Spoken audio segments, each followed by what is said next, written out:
around or housing components that we've asked for, the review, comments, feedback. We've invited them to various tables and we partner often. And as we begin to explore the technical assistance that we'll be providing to our Medi-Cal managed care plans and providers over the next few years, especially around in lieu of services, I think that we will only continue to partner with our colleagues at the Department of Social Services, Public Health, and others to really ensure that we are bringing all the right people to the table, leveraging the experience that exists there, and only to improve the services to make sure as many Medi-Cal beneficiaries can receive access to those services as possible. Great, thank you very much. And I think with that, we'll go ahead and move on to our second. Oh, I'm sorry. Did you have a question, Mr. Ramos? Chair, just thank you. And I just want to thank you for acknowledging that San Bernardino County has a large square miles within that area to get the distribution of these much needed resources. But I also wanted to chime back on the request as far as getting some lead time as far as the infrastructure and the build out of what's needed at the local level. I know the speaker, I think it was Dr. Hansberger, that brought it up as far as a 90-day leadway as far as some of these implementations and building out that infrastructure. I wonder if we could get some more feedback on that or some comments on that from our staff. Yes, thank you, Mr. Ramos. Ms. Cooper, comments on? Yeah, so the Department of Healthcare Services actually released about a few weeks ago a very detailed information in regards to contract language between the managed care plan and the department, as well as between managed care plans and providers. We also released the model of care document, as well as some coding guidance for comment. I flag those things because those are kind of some of the infrastructure pieces people are going to need to be aware of in regards to the transition, so that they could have comment and we could get those out. We're also committing to getting rates out far sooner than we ever do, just to be clear, on any transitions that we do within managed care. And we know that is because our managed care plans need to have that information as soon as possible. So we are very committed to getting the rate information out to our Medi-Cal managed care plans as soon as we can. And then we also are working on an in lieu of services fee schedule that would allow for geographical differences across the state of California in regards to rate, leverage national pricing of other states or areas where we have various home and community-based services in regards to what's being provided. And that is also scheduled to come out early summer. So that managed care plans, providers have that information as they are having conversations. And so what I would say is the department's very committed to getting all information out to managed care plans and providers so they have the information they need to make the decisions to contract and to form their networks and file all of their model of care documents with the department based on the timeline schedule, which we have released. And then lastly, we are working on the incentive dollars and having that proposal, which will go out for robust stakeholder engagement, allowing us to also get additional capacity and infrastructure dollars out so that counties and plans can continue to do that additional building of these services. Okay. Well, thank you very much. With that, go ahead and move on to our second panel. We will now move on to panel 2 on the proposed enhanced care management benefit. We have 7 presenters on this panel, from J.C. Cooper to Ned Resnikoff, Mary Zavala, Linda Way, Julie Wallace, Farah McDade-Ting, and Paula Wilhelm. Let's begin with J.C. Cooper. Thank you. So one of the things in regards to enhanced care management, which I think is important to make sure that we're highlighting, is currently our managed care plans have 2 different types of care management or case management in their contracts. The first is basic case management, and the second is complex case management.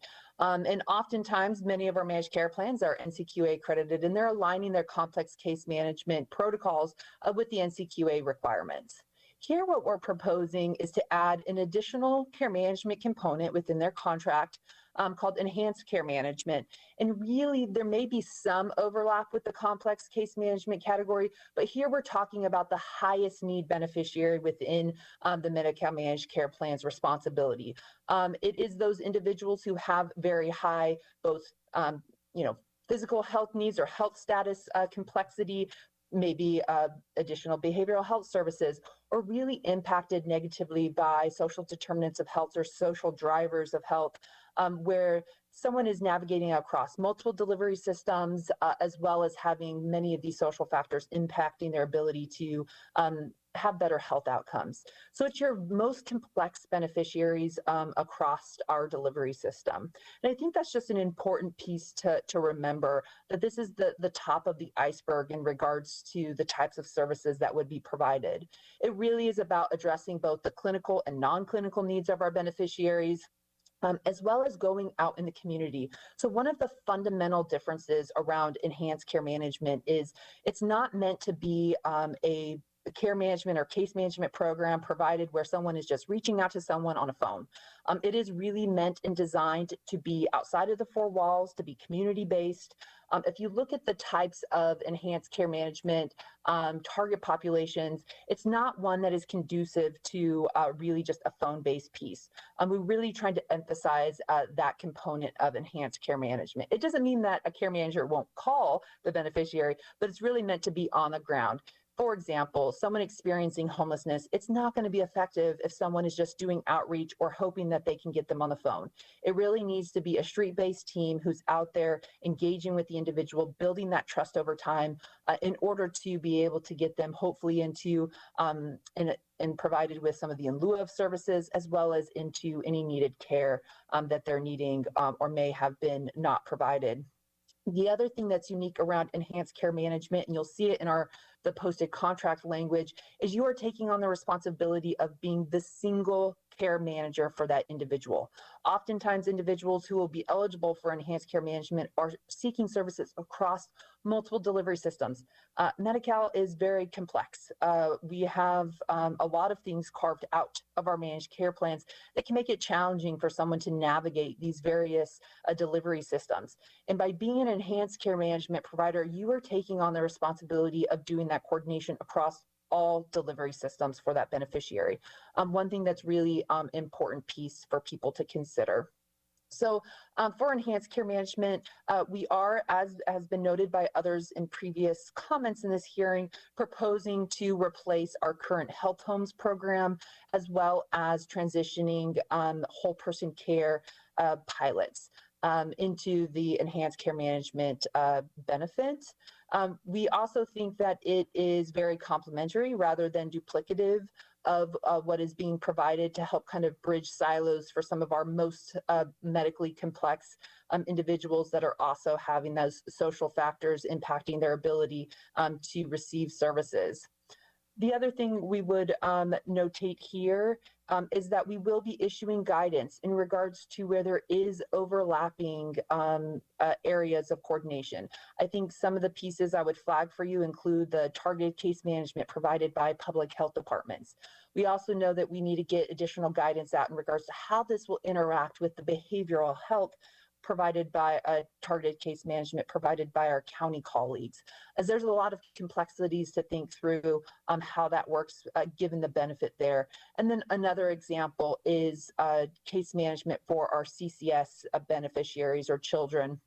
I think one of the things that I would highlight, though, is given that we have some of those siloed pieces, it just highlights the need for the populations that are currently listed in enhanced care management and the need for this higher level benefit being available for them. So another thing just to make sure is clear, all 7 enhanced care management target populations are mandatory populations. The managed care plans will be responsible for providing tailored ECM programs for all target populations, working with providers who have expertise in those particular populations. For example, an enhanced care management provider probably won't be the same one working on individuals transitioning from incarceration into the community as you would be having someone contracted for children and youth with high complex medical conditions. 2 different types of providers, and that will be expected. There will not be a long list of providers who can meet all of the various target populations, with the exception of a few key partners like public hospital systems who really already provide a really diverse amount of these services today through our whole person care pilots. So managed care plans will be required to contract with community-based providers to provide ECM services. Individuals like public hospital systems, as I mentioned, our county partners, especially for the enhanced care management target population around the individuals with serious mental illness. We even put in our updated guidance, we really expect managed care plans to contract with counties. And we also expect that if that individual is already receiving services, that they're a contracted enhanced care management provider, that they get defaulted, automatically assigned to that county enhanced care management provider. We also know that community-based organizations will play a huge role in this space, especially around some of the homeless populations who are out doing many of this, sometimes through philanthropy funding, sometimes through other sources, and hopefully they would be able to contract and provide the enhanced care management services. Really, we're trying to leverage and build the existing infrastructure, relationships, and provider experience to provide this to our beneficiaries across the entire state of California. We had some questions in regards to the percentages out there. We get this question a lot. So Health Homes currently target some of the highest risk in regards to about 3 to 5%, but that's who they're targeting. That doesn't mean that's how many people are actually being engaged in the program. Whole person care had similar kind of targets for outreach and enrollment. So DHCS expects, though, with that type of percent of who you're engaging, who may be eligible, that about 1% of the Medi-Cal managed care population would be receiving, actually being given enhanced care management services. So there is a difference between those who are eligible, those who engage in outreach, and those who actually participate. These beneficiaries are really complex, and many of them may not be willing or able to engage in enhanced care management. And we have learned that through both our whole person care pilots and our health home programs in regards to how hard it can be to really work with some of these populations. And so we took a lot of those lessons learned to inform the percentages for this highest need population. Some timeline pieces to make sure people are tracking. So we are proposing that by January 1 of 22, all managed care plans in counties with whole person care pilots and or health homes programs would begin to implement the enhanced care management benefit for populations that are enrolled in whole person care or health homes. By July 1 of 2023, managed care plans in counties without whole person care pilots and or health homes programs would begin to implement enhanced care management benefits for select populations, which would have to be provided to the department in advance based on our model of care guidance that has been released. It wouldn't preclude a county or a managed care plan who does not have a whole person care pilot or health homes to not go live in January 1 of 22. But given the large amount in lift here, we are anticipating majority would go with that July 23 time period. And then finally, all target populations across all plans have to be up and functional by January 1 of 2023. So we do have some phasing, and that was based off of a lot of stakeholder feedback that we got when we were discussing this, and is in the updated proposal. Additionally, enhanced care management will be built into the rate starting January of 2022, and the decisions about how the enhanced care management will show up in the rate development template has not been finalized at this time, but it will be separately identified so we can clearly see and correspond the encounters and the rates specific to enhanced care management, something we really try to make sure people are understanding. As I mentioned earlier, so I won't reiterate it, we do have post-implementation monitoring around enhanced care management, including service provision, membership, grievance appeals, provider capacity, quality, et cetera. We will be working on how we will be evaluating enhanced care management. I mentioned earlier how we've done that through whole person care as well as health homes, but really focusing on both annual medical audits as well as some of our HEDIS measures to help us quantify the outcomes of enhanced care management. And then lastly, we really will be thinking about how we can leverage and build some of the lessons learned that we have from both whole person care and health homes. Really important things to make sure we are leveraging and lifting up. Some will include the importance of regular communication between managed care plans and community-based providers. as well as really focusing on the outreach and engagement of members and what are some of our lessons learned through whole person care, especially given some of these complex populations that we're focused on. Investing in local provider staff training is really going to be critical for the implementation, as well as coordinating and partnering with our county mental health systems. And lastly, ensuring community providers have a good understanding of the data sharing, billing, and coding requirements for the enhanced care management pieces. And we also have been partnering with CHCF and others to really dig into that data sharing and what it means for our community-based organizations, as it's so critical that they be at the table, even though they aren't some of the more traditional providers in this space. As we start bringing clinical and non-clinical worlds together, we need to make sure that they are getting the enhanced technical assistance to be successful. And so this is the remainder of my comments on enhanced care management, and look forward to questions when it is the appropriate time.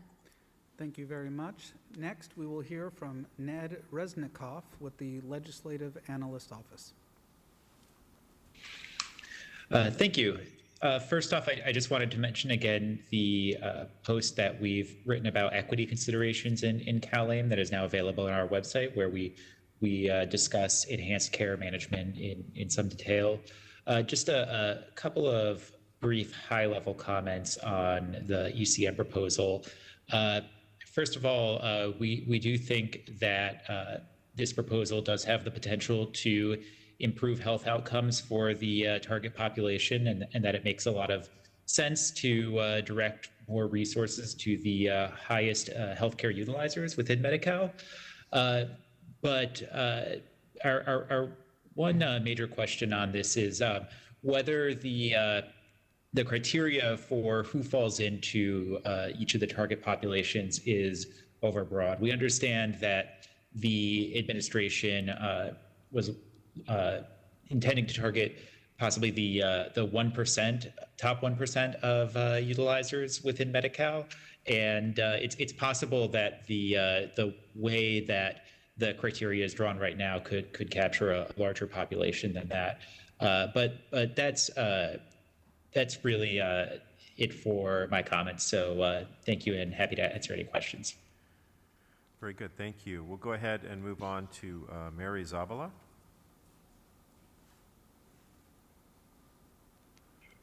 Good afternoon. Thank you, Chair Woods, Chair Arambula, and committee members. I'm Mary Zavala, the Health Homes Director from LA Care Health Plan. LA Care is the nation's largest public health plan with over 2.2 million Medi-Cal members served across the county of Los Angeles since 1997. We're pleased to see the CalAIM proposal reintroduced, and we do support a lot of the goals and initiatives under the enhanced care management proposal. In particular, we're looking to carry forward some of the successes and lessons learned from our Health Homes program. First and foremost, we have seen through our higher than expected opt-in rates that members are excited and interested in the services provided under Health Homes, and those 6 core services will carry over and be the 6 core services under enhanced care management. We have seen up to 20 to 25% of our members across our program opt in to Health Homes, and some of our community-based care management entities have been able to see up to 1 in 2 members opt into the program. That number goes higher when we target the right provider-member relationship. So as we mentioned before, as has been mentioned before, looking to make sure that we're assigning members to the right providers where pre-existing relationships are present when possible will really enhance the opt-in and the success of the program. We've also seen that the services under Health Homes and under enhanced care management in the future are critical for this group of high-risk members, particularly during the COVID-19 pandemic and as we look to exit the pandemic in the future. Under Health Homes, we saw that our community-based care management entities, or CBCMEs, were able to help our enrolled members who needed important access to food, behavioral health resources, health education, and other resources critical to supporting this population during the pandemic. For those members, it was an asset to have access to a care coordinator at a CBCME who was able to provide them this needed information. Additionally, we've seen that Health Homes has provided and facilitated stronger relationships between the health plan, community-based providers, and our county partners.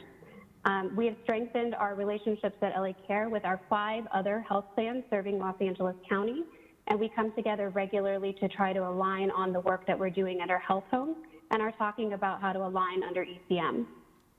We've also strengthened our relationship with the county entities, including the Department of Health Services, the Department of Mental Health, Department of Public Health, under the work that we've done under whole person care and health homes. And we look to see that continue as well under ECM. Additionally, we've gotten to know our community-based providers in much greater detail. That started through LA Care's investment at the beginning of health homes on readiness activities, where we awarded $1.2 million in startup grants to a select portion of our CBCMEs. Unfortunately, we were not able to award funds to all of them due to limited funding, but this was very successful in helping prepare those organizations for health homes. We've continued that through a variety of technical assistance and learning and training opportunities, including bi-weekly webinars that have run since 2019 and continue to run every other Friday and are available to providers outside of the LA Care network. So that benefit really cascades across the entire county and to providers that are not only working with LA Care, but other health plans serving LA County. So what do we need to be successful under CalAIM, and what concerns do we have with regards to ECM? First of all and foremost, the proposal is very ambitious and the timing is aggressive. We want to do this, but we want to make sure that we do it right. We're already in mid-March, which means we have 9.5 months left until January 1st of 2022. The plans are diligently working towards readiness, but ECM is a big lift. Funding is extremely important. The scale is going to be large for enhanced care management, especially in Los Angeles. We estimate that this could be 3 times the size of what we currently have in health homes today. When we look at our health homes members and our whole person care membership who are expected to be grandfathered into ECM, this already takes us to 2% of our Medi-Cal population, larger than the 1% anticipated. We know that the funding has to support the provision of the intensive services expected to be provided under enhanced care management. But we also have to recognize the investments required by not only our providers, but also the plans. As I mentioned before, LA Care was able to offer one-time startup grants to some of our CBCMEs, but it's unlikely that the plans would be able to offer sufficient funding to get the providers ready for the transition to enhanced care management. So we have to consider readiness not only for net new providers, but also changes and readiness activities for existing CBCMEs, as well as existing whole person care providers that will have to adapt to new requirements under enhanced care management. We're looking forward to DHCS sharing additional information about the incentive program so we can identify how to best support readiness across our provider network. We also ask that DHCS work to minimize the administrative burden. This was real under health homes, and I often heard CBCMEs telling me that they had to make choices between hiring administrative staff or clinical staff who would be working to serve member care. Additionally, we need information on reporting requirements as soon as possible. This is something that we need clarity on so that we can work to help provide readiness activities to our providers, establish our infrastructure internally, and align and make sure that we're doing what is necessary for DHCS. Additionally, we asked for DHCS to consider offering additional refinement on the ECM target populations. As previously mentioned, there are 7 target populations, but the existing criteria are extremely broad. This poses another administrative challenge when you're in a county like Los Angeles, served by 6 different health plans. When 6 different health plans have different interpretations of the criteria, yet they share multiple providers, this can be very complicated. In the effort of streamlining processes and minimizing administrative burden, we ask for consistent criteria that can be applied by all plans. In sum, I commend the department on its vision and the commitment to support our most at-risk members. Thank you very much for your time. Thank you, Ms. Zavala. Next, we will hear from Linda Way with the Western Center for Law and Poverty. Good afternoon again. Linda Way with Western Center on Law and Poverty. We agree with the aims of the enhanced care management benefit, but remain skeptical of plans' ability to provide all of the enhanced care management services given their track record on required preventative medical services and screenings. If plans do not consistently provide the required medical services, the area in which they are experts, how can they be expected to engage in case management and linkage to other programs that they have no expertise in? Since enhanced care management is focused on care referrals rather than the delivery of medical services, it is important that plans partner with trusted community providers.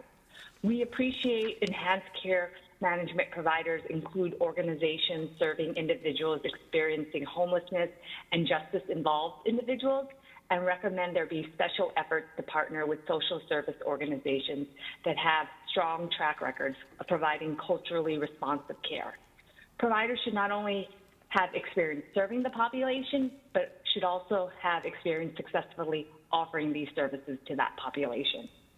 It's still unclear how the enhanced care management benefit will serve populations who already receive case management services, such as children enrolled in California's Children's Services, regional center consumers, and individuals enrolled in a home and community-based services waivers program.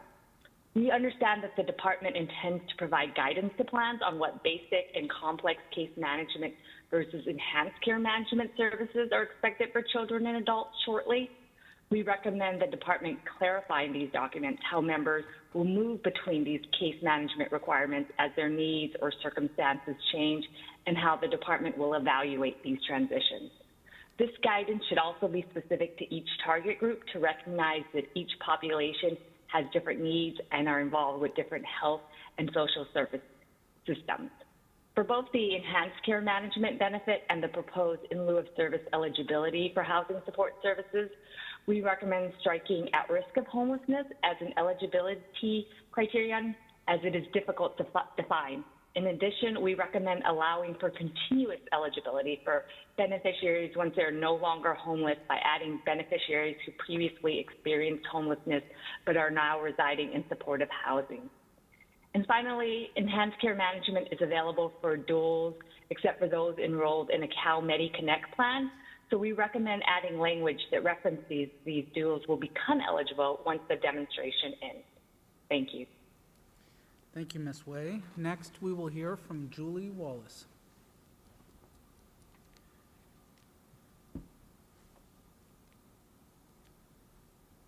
Hi, my name is Julia Wallace, and I am a community health worker with the Los Angeles County Department of Mental Health Whole Person Care Program, and I'm also a proud member of SEIU Local 721. I have about 15 years of experience working in community-based organizations, as well as working within the Department of Mental Health Whole Person Care Program, and I currently work for the county. I am here today to elevate SEIU's position requiring managed care plans to contract within the county system providers of critical health care, behavioral health, and social services. And also specifically, my work is located within the service planning area 4 region, which includes Skid Row, Hollywood, Koreatown, downtown Los Angeles, Mid-City, and many other places. So really, and my offices are on Skid Row, so ground zero for a lot of the homelessness and folks living with severe mental illnesses. These are the folks that I work with in particular. And I'm here to share some of my professional experiences and to advocate for the services to be within the county, along with my understandings of community-based organizations from my experience. In working with the county, folks, I've heard some speakers talking about training and continuation of care. As a county worker, I have seen and experienced the continuation of care and services within the county, the Department of Mental Health in particular, that have allowed me to assist my clients and also to help get my clients permanent housing and have other positive outcomes. I would say that a lot of county providers are often viewed as unsung or invisible heroes, but especially now with the pandemic, I think folks are more realizing the services that we provide and how important continuum of care is. For folks that oftentimes either lose or often don't have a cell phone, working with folks and being able to locate them who are within either the jail or county hospital or even private hospital systems has also helped us be able to maintain continuum of care for our clients. So, for example, I work with folks who are high utilizers of psychiatric hospitals. So sometimes when I haven't heard from my clients, when I worked in community-based organizations, I would just either hope that I could locate them or use some of the public databases to be able to find them. But within the county, I have access to something called IBIS, which is a database that tracks hospitalizations. And so because I've also had these relationships with providers that are working in these hospitals, I'm able to locate my client, speak with DMH liaisons that are working within the hospitals, and assist with discharge planning with either short-term housing or getting them into crisis residential facilities and working with long-term housing. We've also been able to work with folks in getting them Section 8 vouchers through the Department of Mental Health, assisting them in completing those, and then assisting clients who are getting permanent housing. And several of my clients are in the process of or currently have permanent housing who were homeless for 20 years or more. I've also been able to work with clients who have had who are actively psychotic and needed acute care, and been able to locate other social workers and folks within the hospitals to be able to provide them services. And that's because of being a county worker and having access to those relationships that I didn't really necessarily have or when I worked with community-based organizations, and community-based organizations don't necessarily currently have. I think requiring managed care programs within the contract with county providers would benefit folks because of the robust network that we already have, and benefit our clients. I'm really proud and excited that I was able and that I've been able to work within the Whole Person Care pilot program, and to see this really having the opportunity to expand. I can speak to some of my experiences as a county worker and also someone who's had years of experience working with people with severe mental illness, homelessness, HIV positive, immigrants, LGBTQ folks, women, and people with co-occurring disorders. And I think that we really should be advocating for county employees who already have this network and expanding the network of county employees to be able to do this incredible work with the systems that are already in place. We don't have to reinvent the wheel. A lot of county workers are already doing this work. So thank you so much, members and people of the council, for listening to my remarks. Whatever I can do to give information or insight from my experiences, I'd love to. Thank you very much. Next, we will hear from Farah McDade-Ting with the California State Association of Counties. Thank you, Mr. Chair and members. I'm Farah McDade-Ting with the California State Association of Counties, and I appreciate the opportunity to speak this afternoon. I just want to say that the previous speaker, Ms. Wallace, pretty much said everything I could have possibly said about the expertise of counties, as well as the multidisciplinary approach of counties for dealing with these high-risk, high-need clients. What I'd like to go over today is to briefly touch upon the opportunities of ECM, which we recognize, the risks, and some potential solutions. First, for opportunities, the opportunity under CalAIM to implement high-level case management services is unprecedented, and we applaud and thank the department, the Health and Human Services Agency, and the governor for proposing it, and also for picking the baton back up after we all got distracted by COVID-19. Now more than ever, we think that high-level case management is very important, especially for the population that often gets left behind. Offering these services, the enhanced case management ECM services statewide, is a huge opportunity, as well as bringing in the federal funding that would come with it for these complex cases. Those are really the driving goals behind offering ECM, and counties are supportive of those. We also appreciate the opportunity to still allow for the continuation of non-duplicative county targeted case management activities. Ms. Cooper mentioned that earlier in our probation side of things, our behavioral health side, and our public health side, we still do use targeted case management activities. So we're appreciative to be able to continue to do those activities as well as coordinate potentially with a new ECM case manager. I'd like to get into the risks. They're important to note. We are very concerned about a disjointed transition for whole person care clients to a managed care system, including some of the technical details, the ability, as Ms. Wallace mentioned previously, to reach these clients. Often you cannot reach them with a cell phone, and certainly not through a computer or personal computer interface. We are also concerned, while the department has taken in stakeholder input on the need for active and sustained outreach to these beneficiaries, we have not yet seen details about how that would be undertaken by the healthcare plans. Which brings me to my next point, which is we're really worried about reduced access to local multidisciplinary efforts, especially the close cooperation that many whole person care pilots and homelessness programs have with county behavioral health services.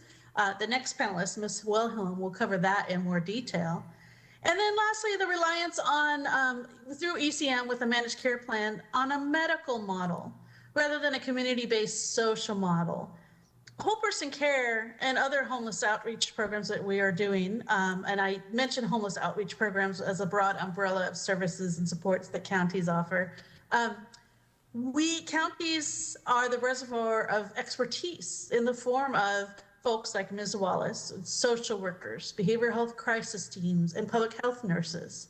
And all of these workers understand, they recognize the complex social and economic needs, as well as the effects of geography and systemic racism among eligible beneficiaries.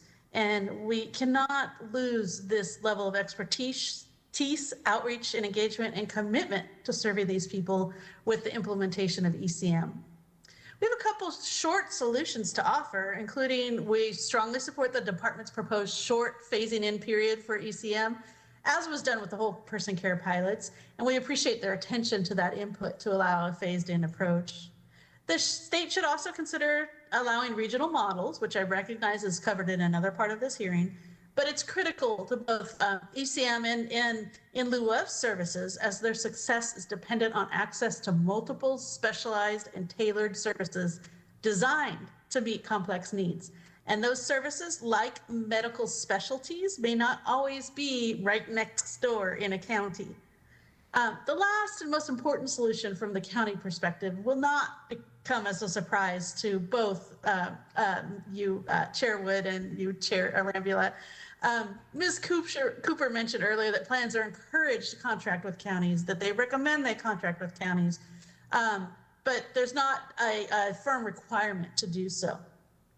We believe that implementing ECM requires intensive cooperation and communication at the local level and robust technical assistance by the state. Without this intensive cooperation and communication, beginning right now with counties and hopefully the managed care plans, beginning conversations, but also robust technical support, ECM will fail. And so we suggest that it is required to work with the counties, and that expertise at the local level, counties specifically, but there are also very valuable community-based providers, is not lost in the transition to ECM.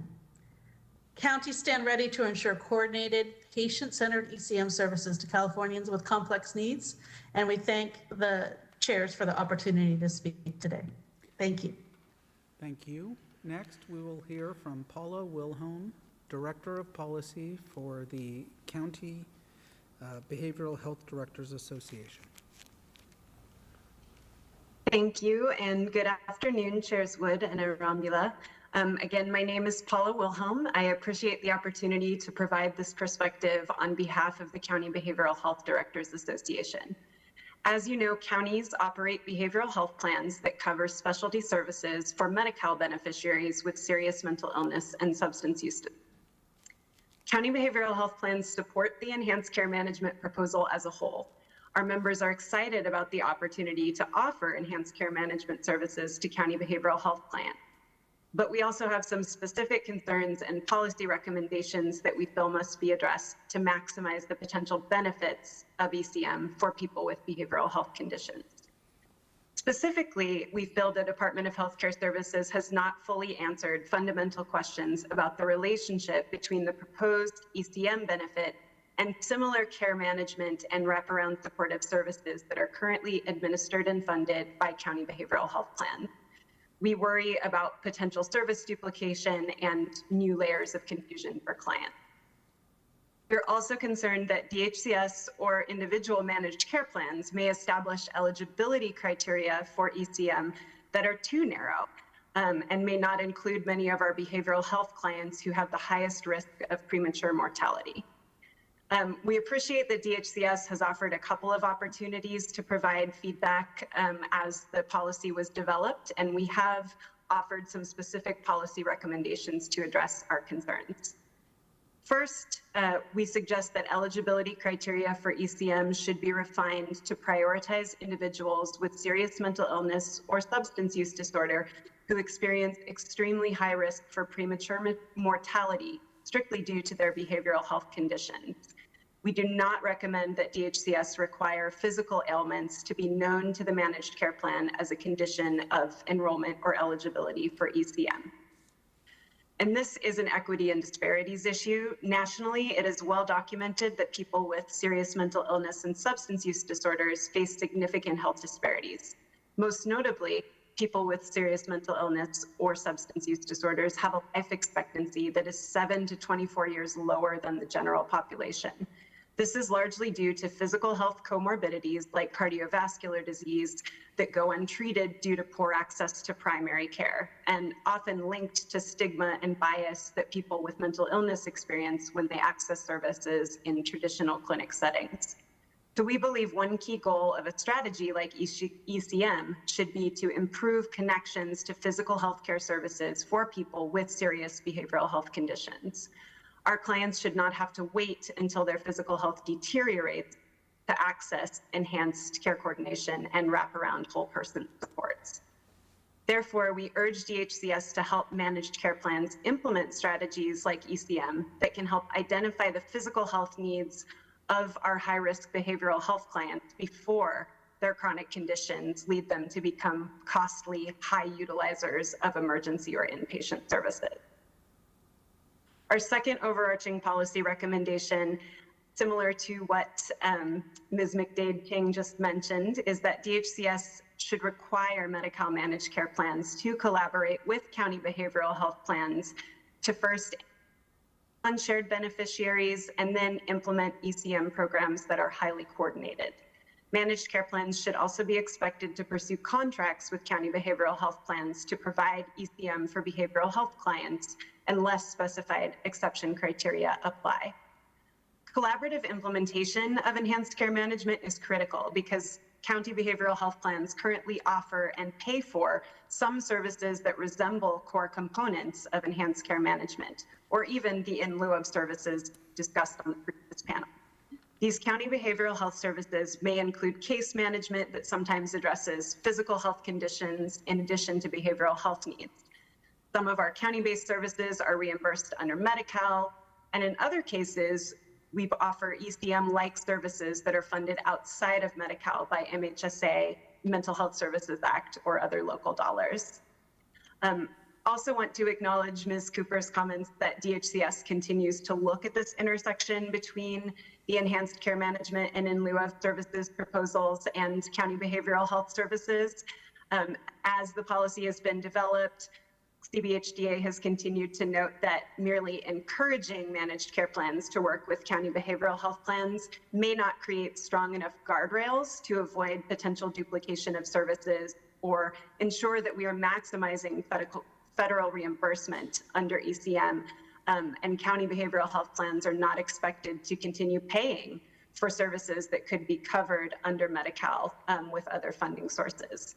Instead, we are asking DHCS to continue to develop stronger and more specific guidance in this area to parallel what has been put forward for some of our other county-based partners and Medi-Cal service types. In conclusion, county behavioral health plans really hope to partner with managed care plans to implement a highly coordinated enhanced care management program that supplements our county behavioral health services and does not duplicate or replace them. We also believe that stronger guidance is needed to ensure we maximize opportunities for federal reimbursement across our Medi-Cal delivery systems and include our highest risk behavioral health clients. We look forward to continued collaboration with the department and managed care plans on the proposed ECM benefit, and we really appreciate the opportunity to share these comments today. Thank you. Thank you very much. With that, that concludes this panel. I will now pause for members' questions. Members?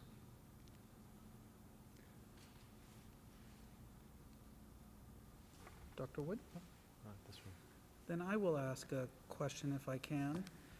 It's of the department. I really heard a number of people comment about the concerns regarding transition and was hoping you could comment about what that transition, how you could allay some of those fears. So one of the requirements that we have within the CalAIM proposal for the transition of whole person care and health homes is that managed care plans are required to contract with whole person care and health home providers to continue the services, both enhanced care management as well as the in lieu of services that are offered within CalAIM to continue. And there is a very short list of exceptions to when that would not happen, including if a county opts out of providing whole person care services, for example, or the ECM in lieu of services. And so that is currently available. For example, the individuals that spoke earlier regarding their whole person care pilot, we are mandating within the proposal already today that the managed care plans contract with those entities to continue those services unless they otherwise cannot reach agreement for those services. And so that's how we're handling the transition of whole person care and health homes programs within the proposal itself. Can you speak to the timeline? We heard from Mary Zavala, the Director of Health Homes Programs for LA Care, that it was ambitious, and was hoping that you could comment on that. Sure. So for anywhere where we have whole person care or health homes, we are proposing that those components go live January 1, 2022. That is a hard date that we must keep, just to be clear. With the ending of our current 1115 waiver, if we did not allow for that transition, we would have a cliff, and an unfortunate cliff for our really important public hospital systems as well as county partners who provide those services today through the 1115. And that is something that is very important, that we provide a sustainable pathway for those services, both for the beneficiaries receiving those services, but also for the counties and public hospital systems providing those critical services today. And so we are requiring all of those transitions happen January 1, 2022. Given the complexity of enhanced care management, we were very open to the stakeholder feedback that we received in regards to a phased implementation that essentially allows for the other non-whole person care health home populations to come up at two other critical time periods. So July 1 of 22 and January 1 of 23 are the other two dates in which they can bring them up. Managed care plans would be able to propose to us which target populations they're bringing up on those other dates, allowing them to, where they have contracts or negotiations in place to provide these services, go up sooner, where they are developing those networks and partnerships still to have the later dates. That really allows us to kind of tailor it. It's a similar approach that we did in both health homes and whole person care, as was mentioned, and deemed successful through both of those programs. I will end my questions or comments at the moment, but do want to echo what Paula Wilhelm had said about there being a potential for service duplication. Since I brought it up in the first panel, I thought it important to mention it again here in the second panel, and it really will require coordination amongst many of the organizations who have been on this panel to make sure we don't duplicate those services. it seems to me that there's quite a bit of overlap between patients who the County Behavioral Health Directors Association will serve, as well as those who will receive the ECMs, and just want to make sure that we are complementing and not duplicating services. With that, we will conclude this panel and move on to panel 3. Thank you very much, Dr. Arambula. Our third panel will look at a requirement for incentive payments to be paid to Medi-Cal managed care plans.